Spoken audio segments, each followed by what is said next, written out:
fallout, Llewelyn's the shocking discussions, comments on Vybz Kartel Privy Council appeal. Heat from the Vybz Kartel Privy Council ruling continue.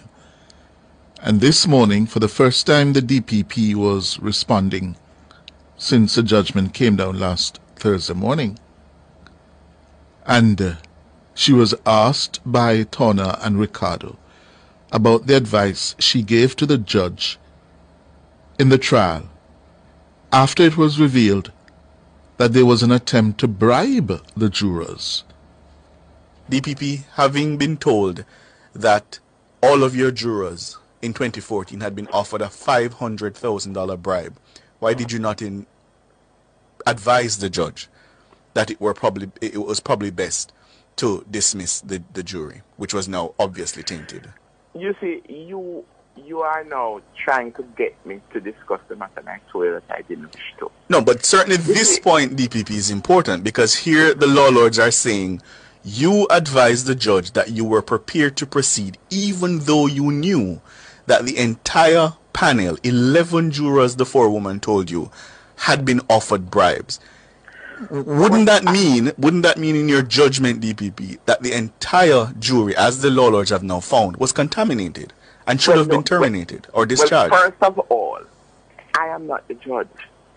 True, but you gave advice that you were prepared to proceed, and what I'm trying to understand. We were prepared to proceed. But why were you prepared to proceed with a jury that was contaminated? No.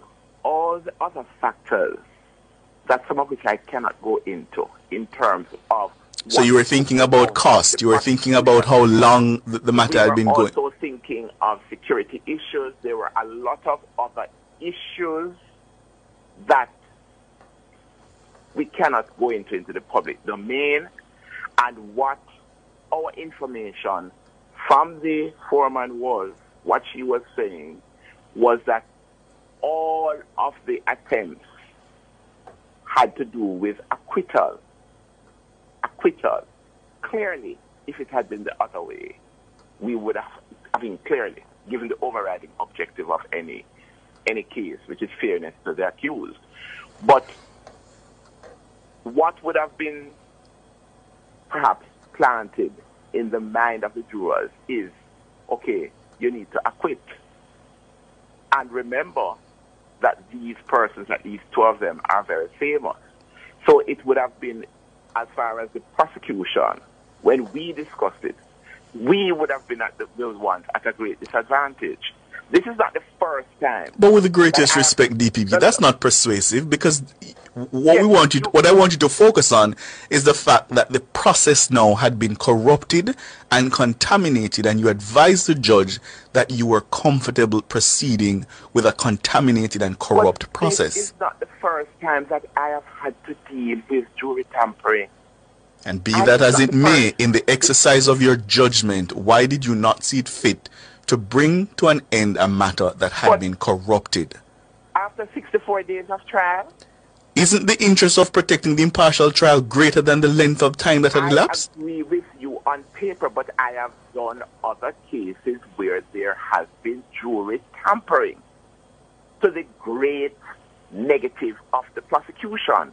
I have seen cases, I've seen jury inquiries where the juror, having been questioned, it was quite clear that it was either an accused person or an accused person's relative that approached the juror. And the juror was able to indicate to the court that it did not make any difference.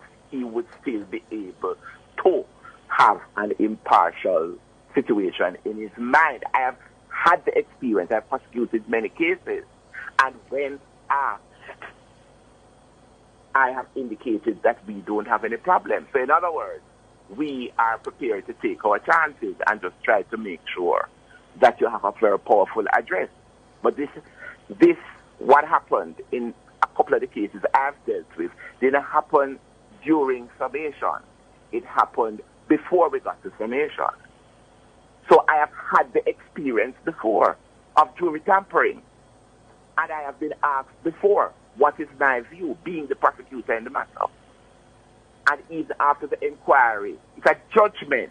It's quite clear that you don't know if the juror is telling you everything about the encounter with the relative of the accused, but you are willing to take the chance nonetheless. So it has happened. I mean, both myself and Mr. Taylor, who was the prosecutor, we didn't drop from the sky. It's not the first case that we are both having to deal with. And in our experience, we have had to deal with cases where you have issues arising. With the benefit of hindsight, do you regret the submissions you made? You are not going to get me there. You are not going to get me.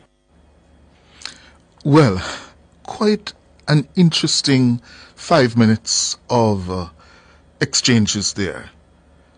And the takeaway for me is the DPP seems to be relying on the fact that in her long prosecutorial career, she has made a judgment call, several judgment calls, in a number of instances of jury tampering. And I wonder, does that make it legally correct? It might be a call that has been wrong. Because surely, based on what we now have from the Privy Council, jury misconduct undermines the fundamental principle of the justice system of the accused being entitled to a fair trial. And the fact that you have been doing it several occasions before does not make it right. Those who have been in such matters, do they have cause, reason to wonder at minimum? It is, Madam DPP, quite a space we are in.